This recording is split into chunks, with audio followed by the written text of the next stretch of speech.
Welcome back everyone in the 12th video of our Python tutorial series. In this video we are going to continue our previous topic, which is operators in Python. So till now we have completed 4 operator, which is arithmetic, relational, logical and bitwise operator, and now we are going to see assignment operator. So let's talk about assignment operator. So assignment operator का symbol तो होता है equal. तो चलिए एक example के through समझते हैं. ठीक है, तो असाइनमेंट ऑपरेटर में जो इक्वल के लेफ्ट साइड में होता है वो होता है वेरिएबल, और जो राइट साइड में होता है वो होती है उसकी वैल्यू. ठीक है, यानी हम वेरिएबल के अंदर कोई वैल्यू डाल रहे हैं इक्वल का यूज़ करके, तो इसको बोलते हैं असाइनमेंट. यानी हम उस वेरिएबल के अंदर वो वैल्यू असाइन कर रहे हैं. ठीक है, तो यहाँ पर इस वेरिएबल को तो आप मान सकते हैं लंच बॉक्स, और यहाँ पर इस वैल्यू को आप मान सकते हैं लंच उसका. तो यानी अपन लंच बॉक्स में लंच भर रहे हैं. ठीक है, और अपन इसको यहाँ पर प्रिंट करके देख सकते हैं, यानी हम देख रहे हैं कि उस लंच बॉक्स में क्या है भाई, तो ये आपको दे देगा 5. यानी अगर हमने यहाँ पर लिखा होता कि अपन लंच बॉक्स में तो कुछ भी डाल सकते हैं, तो अब मैंने 10 डाल दिया और मैं उसको वैल्यू को चेक कर रहा हूँ कि उसके अंदर क्या है, तो 10 बता देगा. ठीक है, अब दूसरी बात आती है कंपाउंड असाइनमेंट ऑपरेटर.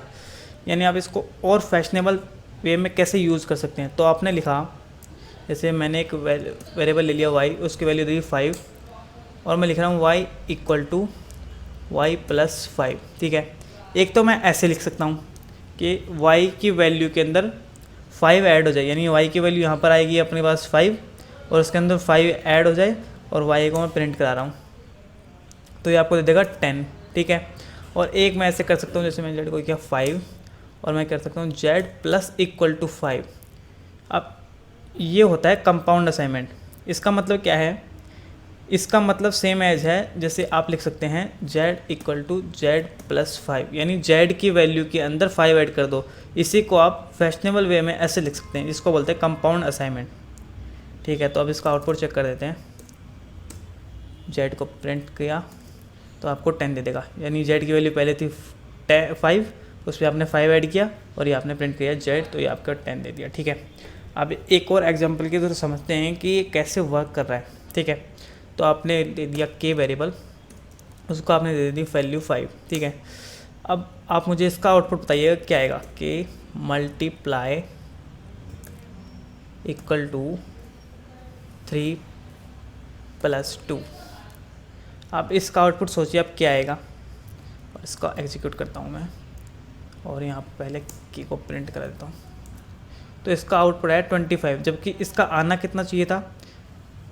अगर इसका मतलब आप देखेंगे तो इसका मतलब तो क्या है, इसका मतलब है k equal to k multiply 3 plus 2. पर ये दोनों यहाँ पर अलग अलग बिहेवियर करेंगे. इसमें क्या होगा, इस वाले में देखिए, इसमें क्या होगा, पहले इसमें 3 प्लस 2 ये पहले एग्जीक्यूट होगा, फिर बाद में असाइनमेंट होगा, क्योंकि यहाँ पर इक्वल की जो अपन बोलते हैं प्रायोरिटी, वो प्लस से कम है. प्रायोरिटी सबसे ज़्यादा किसकी होती है, सबसे ज़्यादा ब्रैकेट्स की होती है, फिर उसके बाद आता है डिवाइड, फिर होता है मल्टीप्लाई, फिर प्लस माइनस, फिर बाद में आता है असाइनमेंट सबसे लास्ट में. तो यहाँ पर पहले ये वाला प्लस एग्जीक्यूट होगा, यानी 3 प्लस 2 विच इज़ 5, फिर उसके बाद 5 मल्टीप्लाई होगा 5 से विच इज़ 25.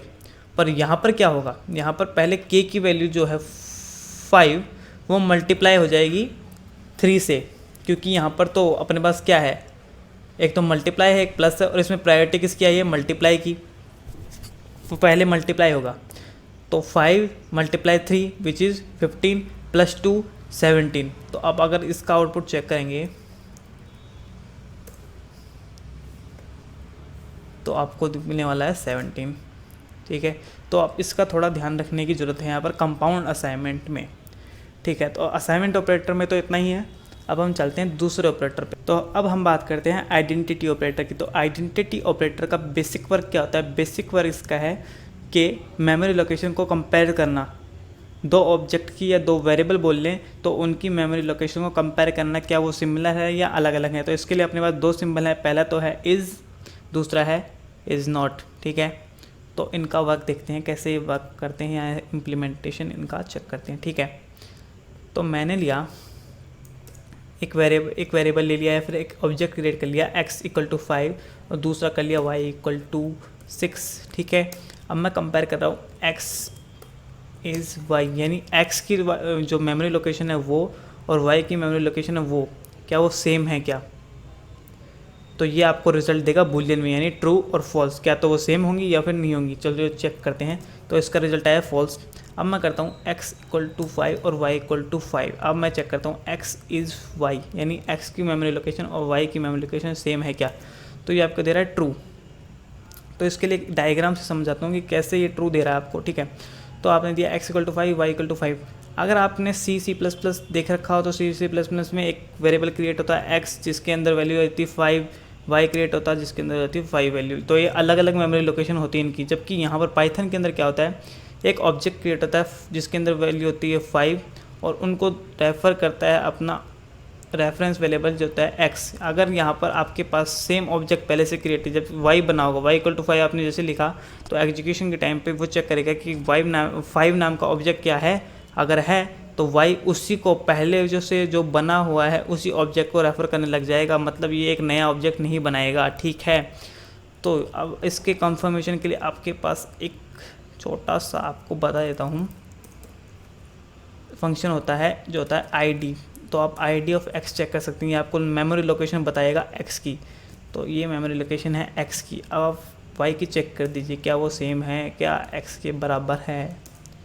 तो ये देखिए, ये x की मेमोरी लोकेशन है और ये y की मेमोरी लोकेशन है, और दोनों सेम है, यानी दोनों एक ही जगह पर हैं, ठीक है। यानी 5 जो ऑब्जेक्ट क्रिएट हुआ है वो एक ही क्रिएट हुआ है, दो अलग अलग 5 ऑब्जेक्ट क्रिएट नहीं हुए हैं, ठीक है। अब एक और आपको बताता हूँ, x इक्वल टू 5 किया और y इक्वल टू किया 5.0, ठीक है। अब आप इनको कंपेयर करके देखिए, x इक्वल टू 5 y किया, यानी x y बराबर है क्या, तो ये आपको दिया ट्रू, यानी ये बराबर हैं। पर क्या इनकी मेमोरी लोकेशन सेम है, तो x इज़ y, तो ये आपको दे रहा है फॉल्स, यानी x की मेमोरी लोकेशन और y की मेमोरी लोकेशन सेम नहीं है। पर कैसे, तो इसके लिए भी एक डायग्राम, तो ये आपका सिंपल सा एक डायग्राम है जिसमें x की वैल्यू है 5, y की वैल्यू है 5.0। तो यहाँ पर इसका ऑब्जेक्ट का टाइप क्या है, इंटीजर टाइप का, तो ये आपने बना लिया इंटीजर टाइप का। पर जब y इक्वल टू 5.0 क्रिएट हो रहा है तो वो चेक कर रहा है क्या 5.0 यानी फ्लोट टाइप का ऑब्जेक्ट प्रेजेंट है, तो ये चेक करेगा, तो इसको मिलेगा नहीं भाई 5 है जो एक इंटीजर टाइप का ऑब्जेक्ट है, पर फ्लोट टाइप का कोई नहीं है, तो ये अलग से एक ऑब्जेक्ट क्रिएट करेगा 5.0। तो इनकी मेमोरी लोकेशन दोनों की अलग अलग होगी। तो आप इसको कंफर्म करने के लिए चेक कर सकते हैं id का यूज़ करके, id फंक्शन का id ऑफ x तो आपको पहले वाली ही मिलने वाली है। अब id ऑफ y, तो ये देखिए इसकी id अलग है, यानी इसकी मेमोरी लोकेशन अलग है और इसकी मेमोरी लोकेशन अलग है, तो ये दोनों अलग अलग हैं। तो ये होता है काम आइडेंटिटी ऑपरेटर का। तो इसको आप अगर आपको ट्रू लाना है तो आप लिख सकते हैं x इज़ नॉट y, तो ये आपको दे देगा ट्रू, यानी x और y अलग अलग हैं।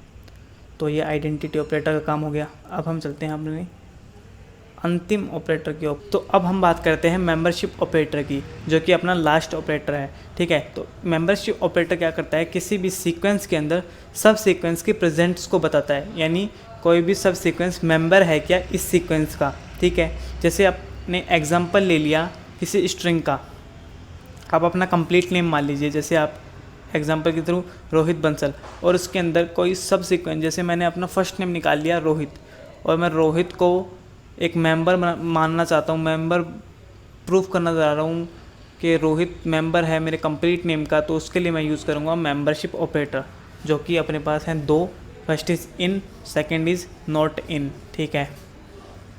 एग्जांपल के थ्रू समझते हैं, जैसे मैंने अपना कंप्लीट नेम, ठीक है, अब मैं चेक करता हूँ इसके अंदर अपने फर्स्ट नेम की प्रेजेंस, रोहित इन x, तो ये देगा ट्रू, यानी रोहित प्रेजेंट है इस वाले स्ट्रिंग में, यानी ये सब स्ट्रिंग इस स्ट्रिंग में प्रेजेंट है। तो आप इसमें कंटिन्यूसली कुछ भी दे सकते हैं, जैसे मैंने किया रोहित स्पेस b और इन x चेक कर रहा हूँ, तो ये देगा ट्रू। ऐसे मैंने किया आरो इन x, तो ये देगा ट्रू। पर अगर मैं कोई स्किप कर देता हूँ वर्ड बीच में, जैसे मैंने रोहित बंसल के अंदर से स्किप कर दिया आर और ओ स्किप करके HIT करके फिर मैंने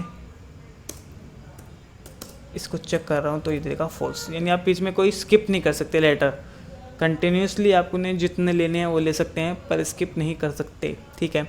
ऐसे ही मैं अब चेक करता हूँ RHIT जो कि स्ट्रिंग है, नॉट इन के थ्रू, नॉट इन एक्स, तो ये आपको देगा ट्रू, ठीक है। अब आप एक और सीक्वेंस की बात कर लीजिए जो कि लिस्ट लेता हूँ। अभी अपने लिस्ट पढ़ी नहीं है पर एक एग्जांपल के लिए ले रहा हूँ मैं। A B 2 ले लिए मैंने, ठीक है। और इसके अंदर मैं A के प्रेजेंट को बताना चाह रहा हूँ, क्या A इसका मेंबर है A इन L, तो ये आपको दे देगा ट्रू, ठीक है। तो मेंबरशिप ऑपरेटर के अंदर इतना ही। तो अपने आज ऑपरेटर्स ख़त्म हो गए हैं। अगर आपको ये वीडियो पसंद आया तो इसको लाइक कीजिए, चैनल को सब्सक्राइब कीजिए और अगर आपका कोई डाउट है तो कमेंट बॉक्स में लिख दीजिए। Thank you.